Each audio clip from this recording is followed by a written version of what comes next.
தரமற்ற கட்டுமானம், போதிய பராமரிப்பின்மையால் வடமாநிலங்களில் அடுத்தடுத்து இடிந்து விழும் பாலங்களால் பொதுமக்கள் உயிரை கையில் பிடித்தபடி வாழும் சூழல் ஏற்பட்டுள்ளது. பிரதமர் மோடியின் பாஜக ஆட்சியில் கடந்த 10 ஆண்டுகளில் சுமார் 150 பாலங்கள் இடிந்து விழுந்துள்ளதாக அதிர்ச்சி தகவல் வெளியாகியுள்ளது.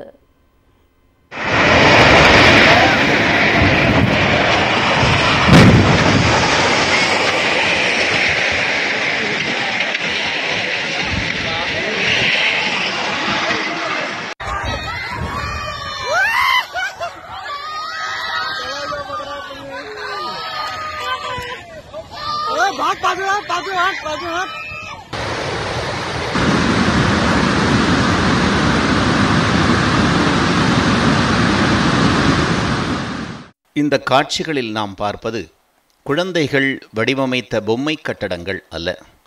குறிப்பாக வடக்கு மற்றும் வடகிழக்கு மாநிலங்களில் ஒன்றன் பின் ஒன்றாக உடைந்து விழும் பாலங்கள்தான் அவை. மோடியின் ஆட்சியின் பெருமையை எடுத்துக் கூறும் சான்றுகள்.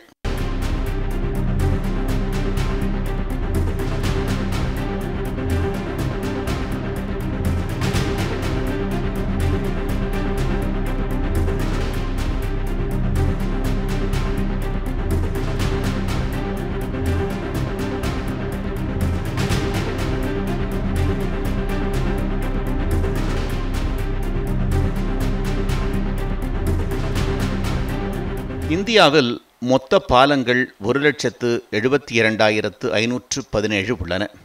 இதில் பெரிய பாலங்கள் 5,482, சிறு பாலங்கள் 32,806, குறு பாலங்கள் 1,34,229 உள்ளன.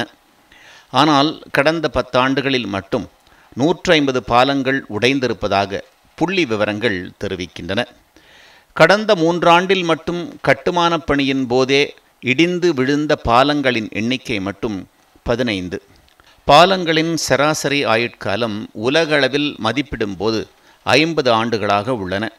அதுவே இந்தியாவில் வெறும் 25 ஆண்டுகள் மட்டுமே. மோடியின் குஜராத் மாடல் ஆட்சி என பெருமை பேசிக் கொள்வோருக்கு சான்றாக அமைந்தது கடந்த சில நாட்களுக்கு முன்பு நிகழ்ந்த குஜராத்தில் மஹிசாகர் பாலம் இடிந்த விபத்து. இதில் 20 பேர் பலியாகினர். இத்தனைக்கும் இந்த பாலம் சேதமடைந்து இடியும் நிலையில் இருக்கிறது என்று பலரும் அரசை பல ஆண்டுகளாக பல முறை எச்சரித்த போதும் குஜராத் மாடல் அரசாங்கம் கொஞ்சம் கூட கண்டுகொள்ளவில்லை. அதே குஜராத்தின் சூரத் நகரில் திறக்கப்பட்ட ஒரே மாதத்தில் பாலத்தின் விரிசல் உண்டானது. அது மட்டுமா, பாஜக ஆளும் மற்றொரு மாநிலமான மகாராஷ்டிராவில் கட்டப்பட்ட சில நாட்களில் புதிய பாலம் வெள்ளத்தில் அடித்துச் செல்லப்பட்டது. புனேயில் நடந்த மற்றொரு பயங்கர விபத்தில் இந்திராயணி ஆற்றின் குறுக்கே அமைந்துள்ள நடைபாலம் உடைந்து விழுந்து 2 பேர் பலியாகினர். இந்த சம்பவங்கள் எல்லாம் அண்மை காலமாக நாளேடுகளின் தலைப்புச் செய்திகளாக மாறி நிர்வாகத் திறனற்ற மோடியின் அரசுக்கு சான்றாக அமைந்தன.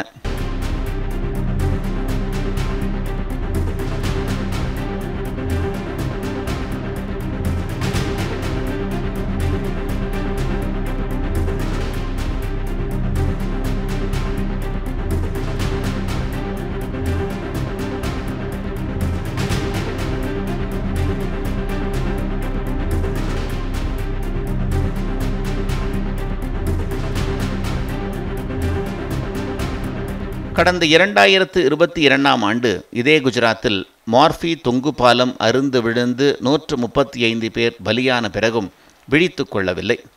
அப்போதே விழித்து கொண்டு நிர்வாக சீர்கேட்டை பாஜக அரசு சரி செய்திருந்தால் இது போன்ற விபத்துக்களை தவிர்த்திருக்கலாம் என்கின்றனர் சமூக ஆர்வலர்கள். இது ஒருபுறம் இருக்க, வடகிழக்கு மாநிலங்களில் கடந்த ஜூனில் மட்டும் அடுத்தடுத்து 2 பாலங்கள் உடைந்தன. அசாமின் பராக் பள்ளத்தாக்கை அண்டை மாநிலங்களான திரிபுரா, மிசோரம், மணிப்பூரோடு இணைக்கும் முக்கியமான பாலம் ஹராங் பாலம் 2 லாரிகள் பாரத்தை தாங்காமல் உடைந்தது. சிக்கிம் சங்கலாங் பாலம் கனமழையால் சேதமடைந்து மூடப்பட்டது.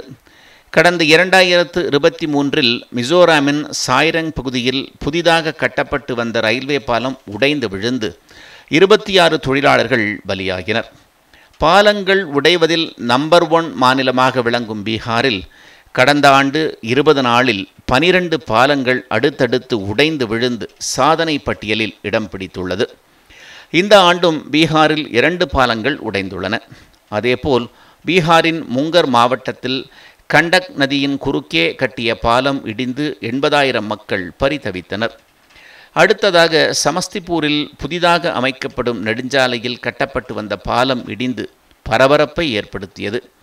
மத்திய பிரதேச மாநிலம் சுக்த்வா ஆற்றின் குறுக்கே 1865 கட்டப்பட்ட பாலம் கடந்த 2022 உடைந்தது. போதிய பராமரிப்பு இன்மையே பாலங்கள் இடிந்து விழும் விபத்துக்கு முக்கிய காரணம் என்று கூறுகின்றனர் பொறியியல் வல்லுநர்கள்.